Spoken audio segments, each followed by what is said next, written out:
না না না, এভাবে বলবেন না। তো অহংকার দিমাগ এই জিনিসটা যেন কোনো সময় না আসে। দুই একটা এক্সাম্পল কিন্তু আসলে আমার কাছে মনে হয় যে পুরো একটা প্ল্যাটফর্ম রিপ্রেজেন্ট করতে পারে না। আমি অনেক ছোট, খুব ভারী প্রশ্ন আমাকে করবেন না। এখন যাই করে না কেন সব সামনে চলে আসে। না, গল্পটা গল্পই থাকুক, গল্প সামনে আসে সবসময় ডেফিনেটলি আমি বলবো। ভার্সাটাইল পারফরমেন্সে আসলে স্পেসিফিক কোনো ক্যারেক্টার নেই যে ক্যারেক্টারটা আসলে খুব এনজয় করি। সব ক্যারেক্টার এনজয় করতে হয়। সো প্রতিটা ক্যারেক্টার এনজয়টা ওই স্পেসিফিক যদি কোনো ক্যারেক্টার ভিতরে থেকে থাকে যে আসলে না এই ক্যারেক্টারই আমার ভালো লাগে, তখন বাকি ক্যারেক্টারগুলোতে পারফরমেন্স ঝামেলা হয়। সো ওইটা লালন করার চেষ্টাটা করি আর কি। ডেফিনেটলি উনি এমন একজন মহানায়ক যাকে আসলে মিস না করার কোনো অপশন নেই, এবং তাকে নিয়ে আমার মনে হয় না যে কোনো নেগেটিভ কোনো লাইন আছে। ডেফিনেটলি পজিটিভ লাইন আছে।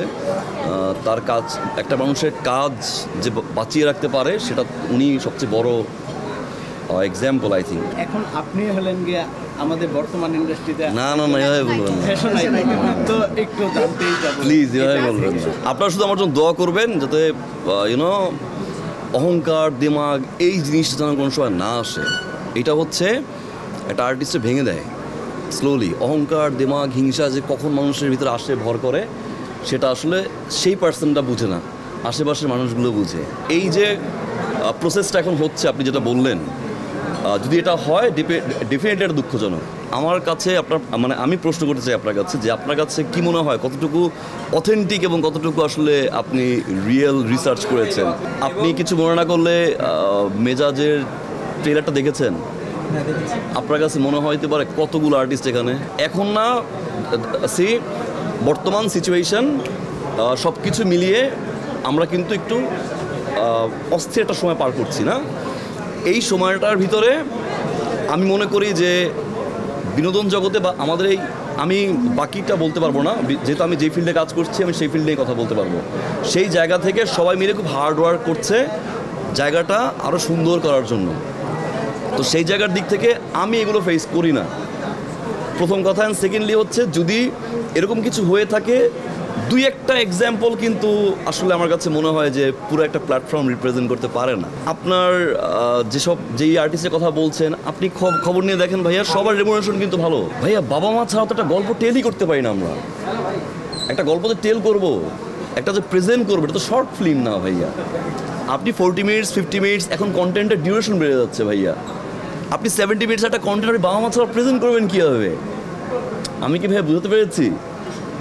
আপনার জায়গা থেকে ভাইয়া, আমি যেটা বিলিভ করি, আপনি আপনার জায়গা থেকে ভাইয়ের ক্যারেক্টার হোক, বোনের ক্যারেক্টার হোক, যে কোনো ধরনের ক্যারেক্টার হোক না কেন, কমফোর্ট হতে হবে ভাইয়া।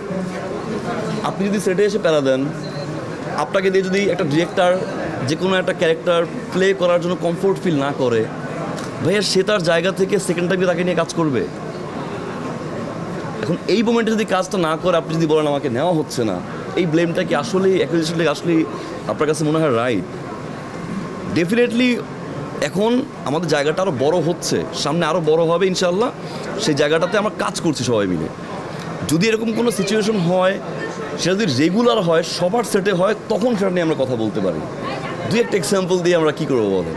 ডেফিনেটলি আমি চাই সবাই মিলে এগিয়ে আসা। একজন শিল্পীর হতাশা কিন্তু খুবই বাজে জিনিস। আমি চাই না যে আসলে এরকম কোনো সিচুয়েশন কেউ ফেস করুক। আমি আমার টিম বলেন বা আমার ইন্ডাস্ট্রির সবাই বলেন, সবার এগিয়ে আসা উচিত। যদি এরকম কোনো সিচুয়েশন হয়, চোখে পড়ে, ডেফিনেটলি আমার মনে হয় যে কাজ করা উচিত এটা নিয়ে। আমি খুবই ছোট, ভাই খুব ভালো করে জানে। হ্যাঁ, আমার ছোট সব দিক থেকেই, আমার ক্যারিয়ারের বয়স, আমার নিজের বয়স, সব কিছু মিলিয়েই আমি অনেক ছোট। খুব ভারী প্রশ্ন আমাকে করবেন না। এটা একটা কোশ্চেন? ও গড! এতিম বলেন বা অসহায় বলেন, এতিম শুনতে আমাদের কাছ থেকে কেমন লাগে? আমরা নট ওকে উইথ দিস। এখন যাই করে না কেন সব সামনে চলে আসে। যেটাই করি, যেভাবেই করি, যাই করি আমার শান্তির জন্য করি। মাদ্রাসার ছোটো ছোটো বাচ্চাদের প্রতি আমার কেমন যেন একটা ভালো লাগা কাজ করে। আর আমি শান্তি ভালোবাসার জন্য করি। কাউকে হেল্প করতে পারলে আমার কাছে মনে হয় একটু ভালো লাগে। একজন শিল্পীর যত বেশি ভিতরে প্যাচ থাকবে, আমি শিল্পের জায়গাটা অত বেশি কঠিন হয়ে যায়।